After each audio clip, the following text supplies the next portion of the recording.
नमस्कार प्यारे बच्चों, स्वागत है आपका आपकी अपनी हिंदी व्याकरण की कक्षा में। और आज हम कराएंगे आपकी अपनी प्रिय पुस्तक कोरल स्वर्णिम हिंदी व्याकरण भाग 3 से पाठ 8। और आज का हमारा पाठ है कारक। आज हम सीखेंगे इस पाठ से कारक। नीचे दिए गए चित्रों को देखिए और उनके नीचे दिए गए वाक्यों को ध्यान से देखिए। चलिए अब हम इन वाक्यों को ध्यान से पढ़ेंगे। सबसे पहले है क्या लिखा है, माता जी चाकू से अमरूद काट रही हैं। माता जी चाकू से अमरूद काट रही हैं। रीता ने अपनी बहन को पत्र लिखा। बहन को पत्र लिखा। साहिल ने खाना खाया। साहिल ने खाना खाया। रीता ने अपनी बहन को सहेली को पत्र लिखा। माताजी चाकू से अमरूद काट रही हैं। पिताजी बच्चों के लिए फल लाए। चूहा बिल से बाहर निकल आया। सीमा की माताजी बाजार जा रही हैं। राजू छत पर पतंग उड़ा रहा है। और अरे मोहन तुम यहाँ क्या कर रहे हो। यानी कि ने, को, से, के लिए, से, की, पर, अरे मोहन। तो बच्चों, चित्रों के नीचे दिए गए वाक्यों में कुछ शब्द रंगीन शब्द छपे थे जिसके नीचे मैंने रेखांकित करी थी, है ना। तो ये वाक्य में आए दूसरे शब्दों का आपसी संबंध बता रहे हैं। यदि इन शब्दों को वाक्यों में से हटा दें तो वाक्यों के अर्थ स्पष्ट नहीं होते, है ना। रंगीन शब्द हटा देने से वाक्य जो है वो पता है कैसे बनेंगे, वो इस प्रकार बनेंगे। कैसे बनेंगे, साहिल खाना खाया। रीता अपनी सहेली पत्र लिखा। कुछ समझ में आ रहा है आपको। रीता अपनी सहेली पत्र लिखा। साहिल खाना खाया। माताजी चाकू अमरूद काट रही है। क्या किससे काट रही है, माताजी कैसे कर रही है, तो है ना। तो माताजी चाकू अमरूद काट रही हैं। पिताजी बच्चों फल लाए। ये आपको समझ में नहीं आ रहा ना कि कैसा अजीब सा वाक्य हो गया। पिताजी बच्चों फल लाए। चूहा बिल बाहर निकल आया। ये भी कोई वाक्य ठीक से नहीं है, अशुद्ध वाक्य है। सीमा माताजी बाहर जा रही हैं। राजू छत पतंग उड़ा रहा है। तुम यहाँ क्या कर रहे हो, है ना। तो इन वाक्यों के अर्थ स्पष्ट नहीं है। इससे पता चलता है कि रंगीन छपे शब्द ही वाक्य में आए शब्दों के आपसी संबंध को प्रकट करते हैं। संबंध बताने वाले और संबोधित करने वाले ये शब्द हैं ने, को, से, के लिए, से, अलग होने के लिए, की, पर, अरे कारक चिन्ह है। क्या है ये, कारक चिन्ह है जो इन वाक्यों को अर्थपूर्ण बनाते हैं। अगर हम इसको बीच में नहीं प्रयोग करेंगे इनको, तो इनके अर्थ बिल्कुल समझ में नहीं आएंगे, ये अर्थहीन हो जाएंगे बच्चों, है ना। तो इसकी क्या परिभाषा है, इसकी सही परिभाषा क्या है बच्चों। इसकी परिभाषा है संज्ञा या सर्वनाम के जिस रूप से उनका संबंध क्रिया से जाना जाए उसे कारक कहते हैं। इसको कारक कहते हैं। और कारक के प्रकार, अब हमें कारक के प्रकार देखने हैं। कारक के 8 प्रकार होते हैं बच्चों। कारक के कितने प्रकार होते हैं, कारक के 8 प्रकार होते हैं। जैसे कि कर्ता, कर्ता कारक, कर्म कारक, कर्ण कारक, संप्रदान कारक, अपादान कारक, संबंध कारक, अधिकरण कारक, संबोधन कारक। ये कितने कारक होते हैं बच्चों, ये इनके 8 भेद हैं जो कि ये वाले हैं। कर्ता कारक, कर्म कारक, कर्ण कारक, संप्रदान कारक, अपादान कारक, संबंध कारक, अधिकरण कारक और संबोधन कारक। ये हमारे कारक के 8 भेद हुए। और अब क्या है, अब है कारक के चिन्ह। इनके चिन्ह जानना अति आवश्यक है बच्चों। ये हमें बहुत ज्यादा हमारे लिए महत्वपूर्ण है क्योंकि इसको समझना, इसको याद करना आवश्यक है। तो सबसे पहले है कारक चिन्ह।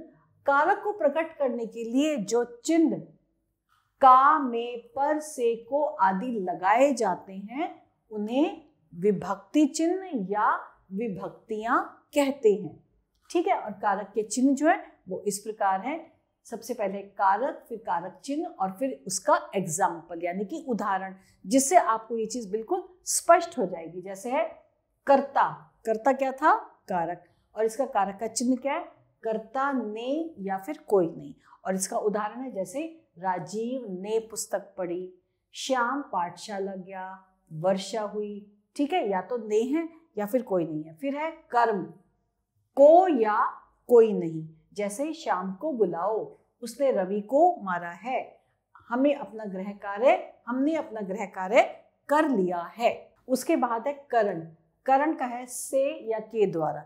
इसका उदाहरण है जैसे पेंसिल चाकू से छील दो, आज वह कार से आया है, यह पत्र चपरासी के द्वारा, क्योंकि इसमें से भी है, या के द्वारा भेज दो।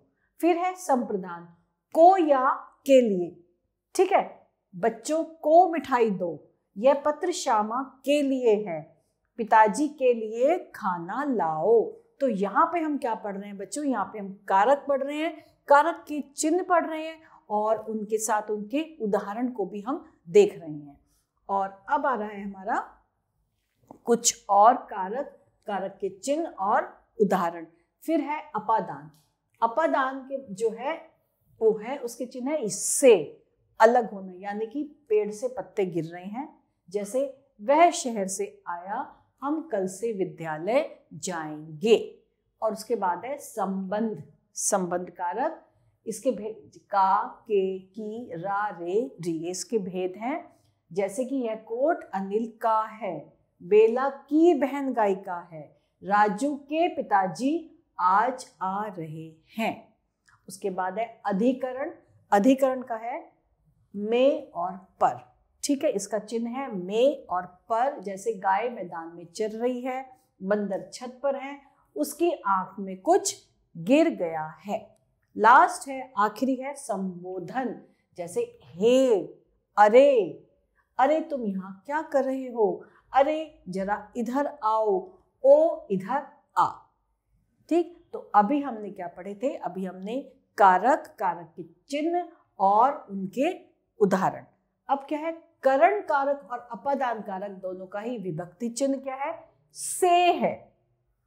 करण का और किसका? करण कारक और अपादान कारक का। फिर दोनों में क्या अंतर है? करण कारण का प्रयोग से अथवा द्वारा के अर्थ में होता है और अपादान से अलग होने के लिए प्रयोग किया जाता है। ठीक है, करण कारण का प्रयोग से अथवा द्वारा के अर्थ में होता है और अपादान से अलग होने के लिए प्रयोग किया जाता है। और जैसे, अब इसका एग्जाम्पल भी हम, इसका उदाहरण देते हैं, जैसे शिकारी ने बंदूक से शेर को मारा। यहां बंदूक से मारने का संबंध है, इसलिए करण कारक है, क्योंकि शिकारी ने बंदूक से शेर को मारा, तो बंदूक से मारने का साधन है, इसलिए करण कारक है। पेड़ से पत्ते गिर रहे हैं, पेड़ से पत्ते अलग हो रहे हैं बच्चों, पेड़ से पत्ते अलग होते हैं, यहां से शब्द पेड़ से अलग होने का है, इसलिए से जो है वो अपादान कारक है। ठीक, और इस पाठ को आप बहुत अच्छे से दोहराएंगे, इसको ध्यान से पढ़ेंगे और इसकी जो वो है कारक के भेद, इसको आप अवश्य याद करेंगे, उनके चिन्ह और उनके भेदों को। अब हमें देखना है कि हमने क्या जाना इस पाठ से, हमने कितना सीखा। तो संज्ञा और सर्वनाम के जिस रूप से उनका संबंध क्रिया से जाना जाए उसे कारक कहते हैं। कारक को कितने भागों में बांटा गया है? कारक को 8 भागों में बांटा गया है और इस बंटवारे को विभक्ति कहते हैं। विभक्ति चिन्ह, कारकों को प्रकट करने के लिए जो चिन्ह लगाए जाते हैं उन्हें विभक्ति चिन्ह कहते हैं, जैसे ने, को, से, में आदि। अब हमें देखना है कि हमने क्या सीखा है और अब हमें सबसे पहले क्या करना है, नीचे लिखे वाक्यों में रंगीन शब्दों के कारक बताइए। अब हमें इनके कारक बताने हैं और अब हमने क्या है, नीचे लिखे वाक्यों में रंगीन शब्दों के कारक बताइए, हम इनके कारक बताने हैं। जैसे घोड़े ने जल पिया, इसमें कर्ता कारक। हाथी गन्ना खाता है, संबंध। देश का वर्तमान प्रधानमंत्री कौन है, ये बच्चों आपको बताना है और आपको लिखना है। हे बच्चों जल बचाओ, ये जीवन के लिए आवश्यक है, संबोधन कारक है। माली पूजा के लिए फूल लाया है, यह संप्रदाय कारक है। वह एक ही हाथ से सब काम करता है, करण कारक है। पिताजी बाजार से मिठाई लाए, यह भी करण कारक है। और रमेश का भाई आज दुकान नहीं खोलेगा, संबंध कारक है।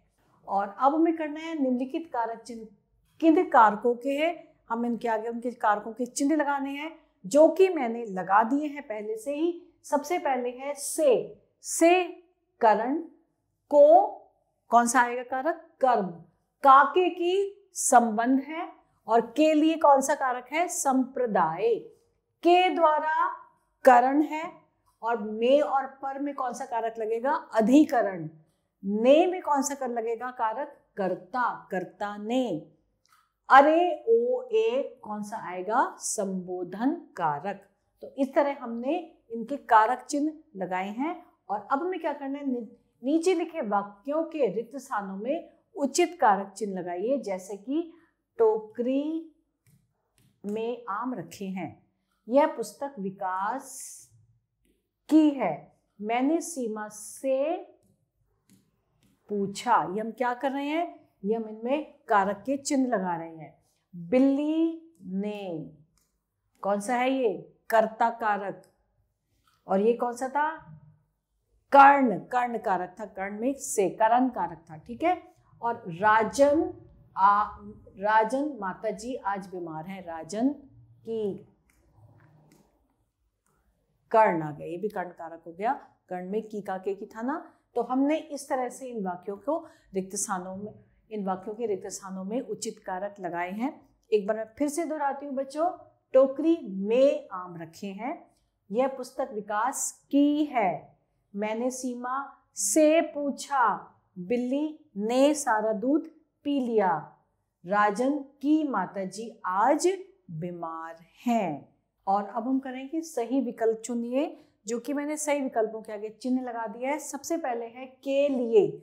के लिए कौन से कारक का चिन्ह है, के लिए अपादान, संबंध, संप्रदान या अधिकरण। के लिए है संप्रदान। दूसरा है से कौन से कारक का चिन्ह है, अपादान, संबोधन, संबंध या अधिकरण। से है अपादान का। उसके बाद है अरे किस कारक का चिन्ह है, अरे यानी कि अपादान, संबंध, अधिकरण या संबोधन। अरे, अरे है संबोधन। साहिल ने खाना खाया, वाक्य में कारक चिन्ह कौन सा है, कौन सा कारक चिन्ह है, साहिल ने जो है वो इसका जो है कारक चिन्ह है, ने, ठीक है। फिर है सेब चाकू से काट दो, वाक्य में कौन सा कारक प्रयोग किया गया था, इसमें किया गया था अपादान। अधिकरण, संबंधकरण में अपादान का जो है वो कारक प्रयोग किया गया था। तो बच्चों इसके साथ ही हमारा ये पाठ यही समाप्त होता है। आशा करते हैं कि आपको कारक और उसके भेद अच्छे से समझ में आ गए होंगे। आभार।